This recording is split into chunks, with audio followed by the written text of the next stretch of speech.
Buenas, buenas. Welcome to In the DAW. I'm Kevin Ochoa, and today we're taking a look at how to create a template inside Cubase. So the reason I want to create a template is because, to me, there's quite a few factors to actually being able to create a song inside of DAW. One of them is knowing how the mixer works. The second one is knowing how the playlist works. The third one is knowing how the automation works.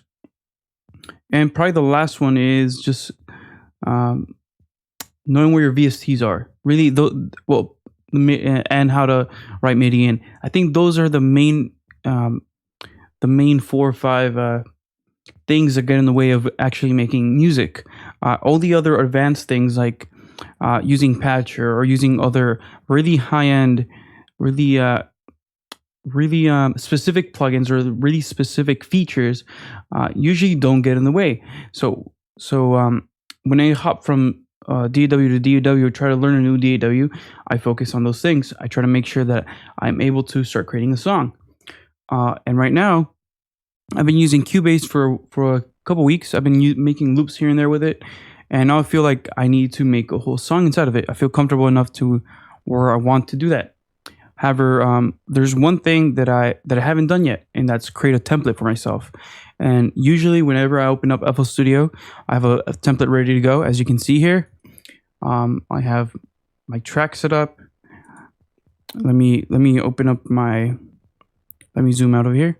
You'll see I have kicks, snares, drums, subs, basses, pads, etc., synths, acoustic instruments, all already mapped out on my template. So then I can just drag in a synthesizer and paste it out right on top of a mixer track or a playlist track. So I need to be able to do that inside Cubase as well. So today we're going to be creating our own my own version of this template inside Cubase. So yeah, let's go ahead and get started. Let me zoom out, and now you can see the DAW mostly by itself. So all right, so you'll see that Cubase doesn't really show you much. It just shows you how when you first load it up. There's different projects. Use your recent projects, recording, scoring, production, and mastering templates. We're gonna click on more.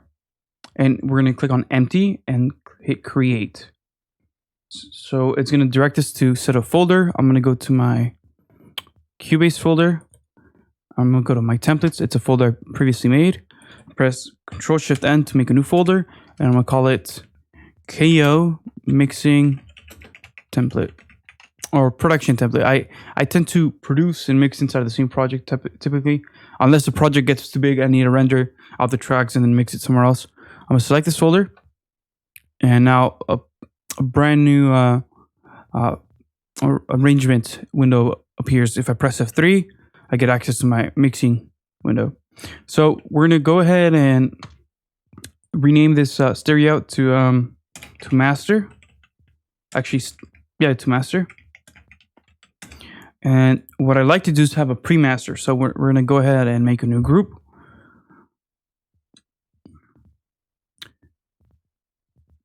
So let's go look at group track. I'm gonna call this pre-master. And notice how I have different colors. If I go back to FL Studio, I have different colors for every little thing. So we're gonna go ahead and make sure we got those right colors. So I'm gonna go back to Cubase and go to that pre-master console and change the color to green. Just because that's how I have it inside FL Studio. Now, to save this, we can. I'm just gonna save the project like a regular project, and once we're done with this, I'm gonna go ahead and save it as a template. But for now, we're just gonna save as a regular Cubase file. Call it KO Mixing Template file. So if we go to file, so version, save as template, you get a couple different options. You can give it a name, you could give it a template category, content summary, or You can even create a new folder under the hub. So this is pretty cool, but we're going to do this at the end. So we created the pre-master. Now that pre-master is going to my master. I'm going to keep on adding more group tracks. So instead of having to do them one by one, I can click to add a group track. And I can say, okay, we want 5, 6, 8. Let's actually count how many group tracks I have in FL. I have the kick one, the snare one, the drums, sub, bass, pads, synths. Okay, I ran out of fingers. Synths. Hold up. Let me open up. The easy way to do this would be just opening my playlist and making all these little guys shrink. Not little. It's like 150 tracks or something. But if I shrink these, I can easily see all my tracks. Okay, so I have 1, 2, 3, 4, 5, 6, 7, 8, 9, 10, 11. So I got 11 groups. I'm gonna go ahead and add another one just so I can have a second set of vocals. That's one gripe I have about my FL template. I don't have 2 vocal groups, so I'm gonna go ahead and do 12. So inside here, I'm gonna do 12 and send them to my group pre-master. And yes, they're gonna be in stereo. I'm not gonna name them yet. I'm gonna do this in a second. Press add track, and boom. I'm gonna move this pre-master track to the front. If it lets me.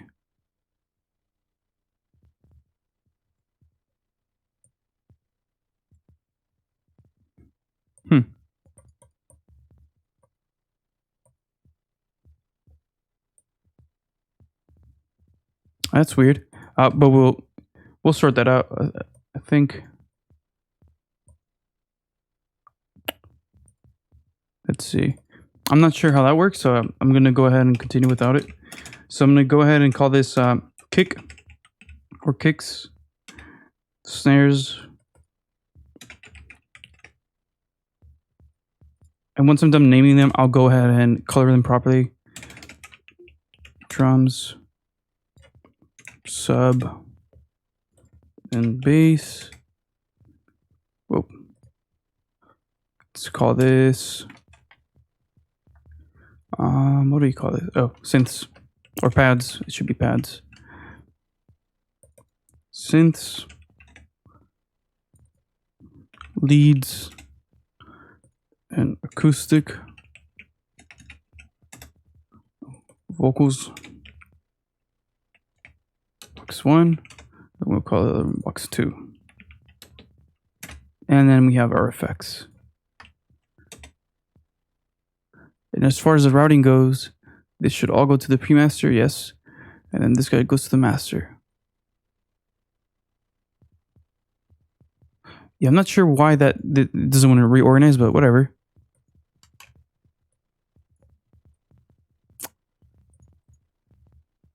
Yep, doesn't really matter. All right, so we have them set up. Now let's go ahead and color them. So my kick is usually yellow. My snares are orangey. My drums are brown. How do I add more? Is there a way to add more colors here? By the way, this is the first time I'm doing this on Cubase, as you can see. I'm just gonna go with orange then. Go sub. I'm pretty sure I have blue for the sub. I have violet for the sub.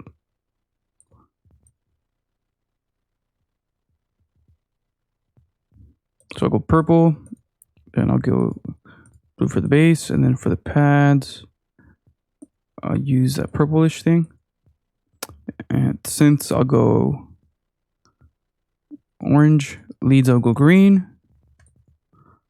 Acoustics, I'll go yellow, kind of like the kick. Doesn't really matter because they're farther away.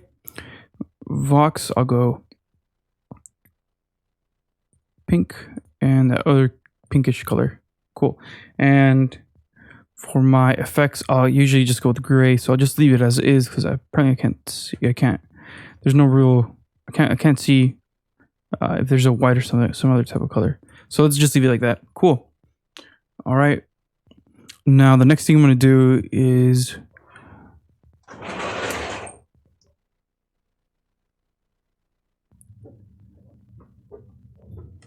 see if I can get this to minimize the mixer track. If I press F3, it should send me back to the arrangement window. All right. So I have all the group tracks over here as a group track. Cool.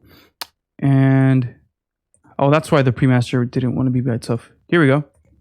Cool. So there's my premaster, my group tracks, and I have my input and output channels.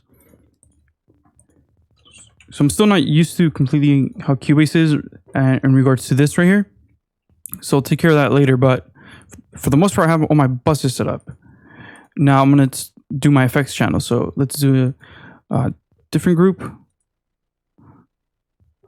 group track, and we'll call these, actually for these, we have to do something similar. We have to come back to FL and check how many I have. 1, 2, 3, 4, 5, 6, 7, 8, 9. We got 9 of them. And then if I click 9 on here, I'm gonna press enter, and again, it's going to the premaster at track. And this is gonna be my delay. So this is gonna be quarter, I believe it's quarter ping pong, the way I have it set up. Let's just go back and check. Yeah, quarter ping pong.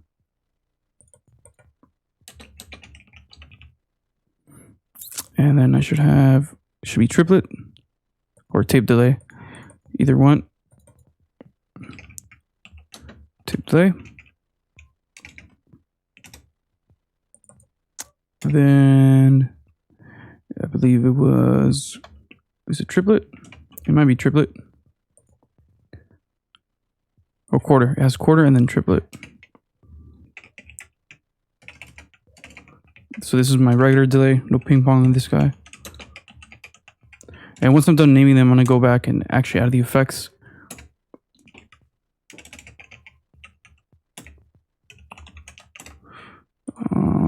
Group 18. What do I have for group 18? It's going to be my drum room. So these are going to be reverbs. Drum room. And then small room. Or small verb. And then we got medium verb. And large verb. And then right here we should have chorus. Should be chorus, yep. All right, so let's go ahead and color them in. Ping pong is ping pong and tape or green.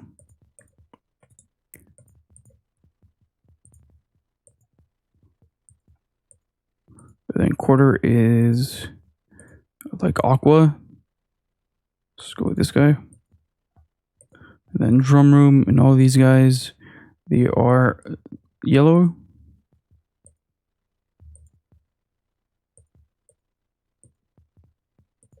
This is going to be a little bit more orangey.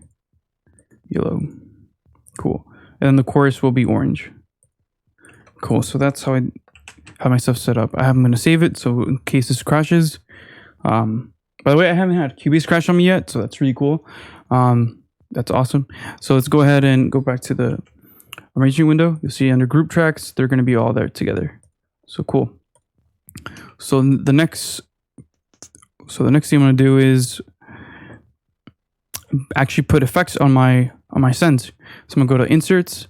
In here, you'll see when compared to FL Studio, I have a repeater. So we're gonna go ahead and put repeater on everything, and we're gonna actually we don't have to put an EQ after repeater because Cubase has a built-in channel strip. So that's actually super dope. I will be putting a compressor just so we can do some side chaining, and that's pretty much it. So let's go ahead and do that. And actually, now that I think about it, what I could have done to save myself time is created one channel right here and essentially just put a compressor on it and copied it over to all these and then named them all. But I believe it shouldn't take too long to put a compressor on here. Let's start off with the delay. So repeater. So let it load.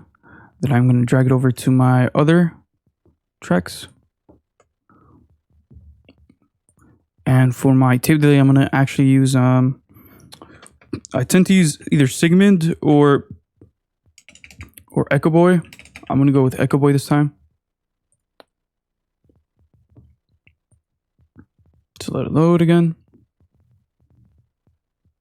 There we go. And let's see. By the way, the one thing I don't like about this thing is that it doesn't have 4 or 5 mixer inserts. Because, for example, when I'm using FL Studio, if I have 9 slots available, so 10 inserts for me, I can have a limiter set up on the very last one, on every single one automatically. So I can just drag and drop, let's say, an effect. Let's say I want to add a distortion right there.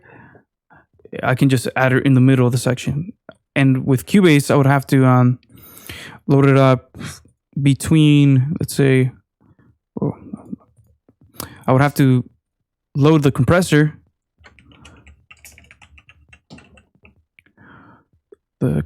and then I'd have to drag it down here, and then make sure that I have some enough slots open so that I can add like a little, either an EQ or some other insert right there. But I mean, it's whatever. Let's go ahead and drag this over. And the reason I'm not using Pro C2 right here is just because I want to have something that's really lightweight on the CPU. Even though Pro C2 is, I'm pretty sure that the compressor that's native to Cubase will be even lighter than Pro C2. I'm going to go ahead and copy that compressor over to everywhere. And then what I'm going to do is I'm going to disable it. And on the course as well.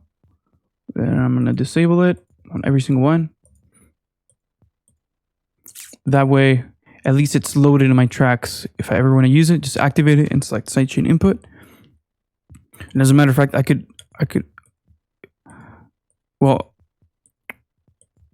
activate the sidechain one, but I'm not going to do that right now for all of them, because there's really no sidechain option. So let's declick that. There you go. Save again. And now I'm going to start adding reverb. So let's go ahead and I'm going to open up the LX480 by Relab. And I'm going to copy that guy over to the next guys.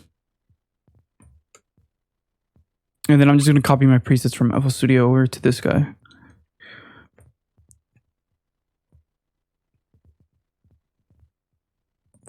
And then over here, I'm going to open up a Synthors from D16.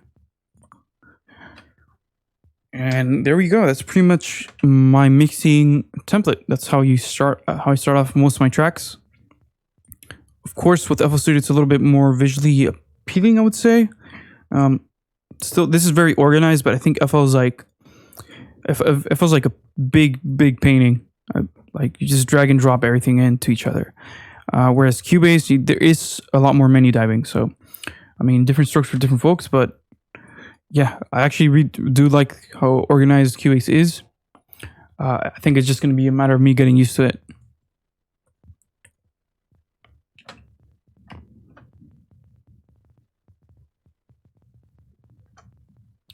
Yeah, so I think I'm going to leave it at that. I mean, generally speaking, the different rooms on the reverb are going to be different sizes, of course.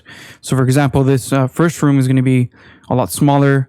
We're going to have more high end in it. So if I go to my filter, I'm going to bring it up to, let's say, 7K and very little modulation, because the sound doesn't have enough time in the room to move around.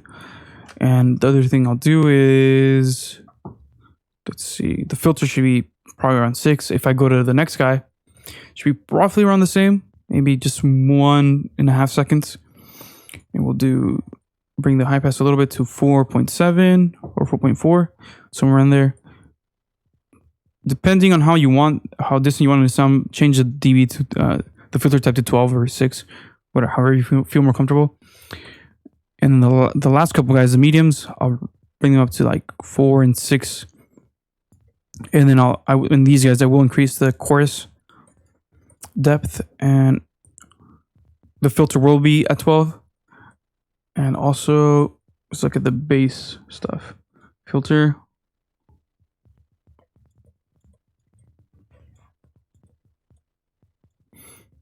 Do a little bit of low cutting.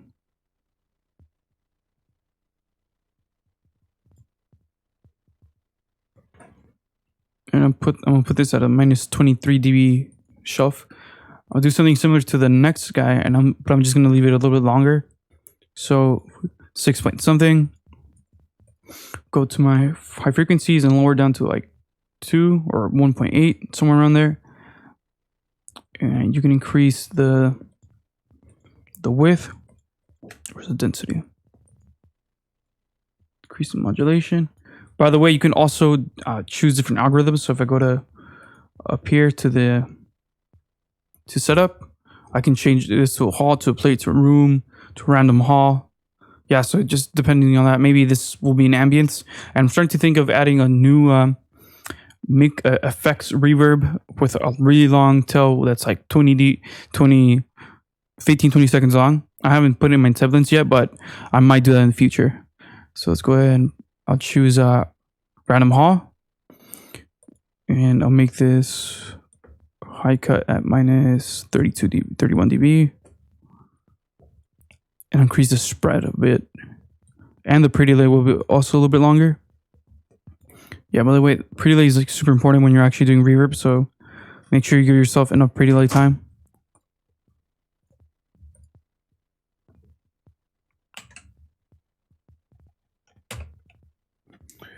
All right, so I think that's pretty much it for creating a template. I mean, it's not too difficult. Now we just have to, let's go back to the different view. Now we just have to save this as a template. And we'll call this KO mixing template. And content summary. Wow, okay, let's drag this out.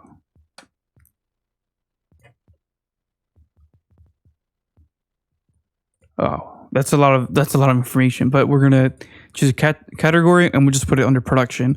I know it says mixing. I usually, like I said earlier, I tend to produce and then mix in the same project, unless the project is so big that the computer can't handle mixing it. So yeah, I'll press OK. Let's close this down.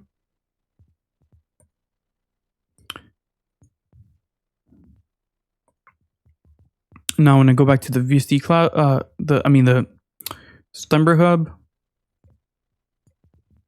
and I go under production, my mixing template is right there.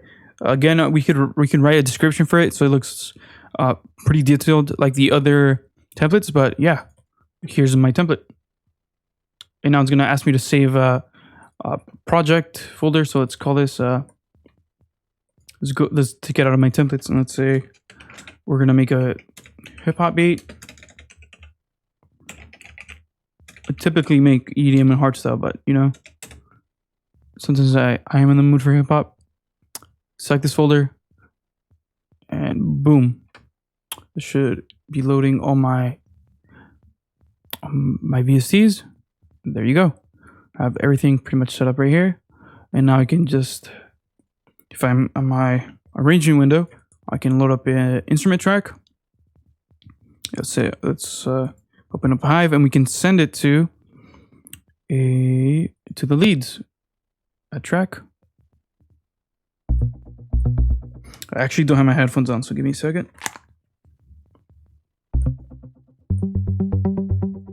Let me go to one of my own presets.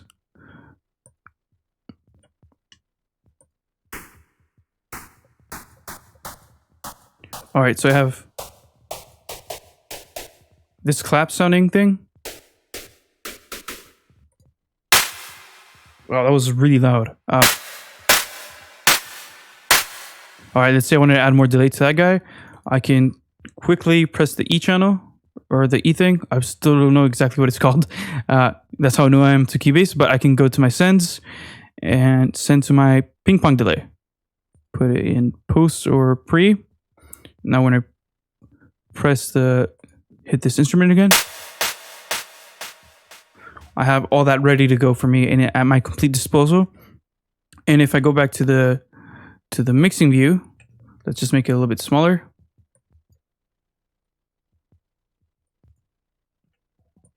You'll see that. Wow, that is super, super loud. I'm sorry for your ears. I'm truly sorry.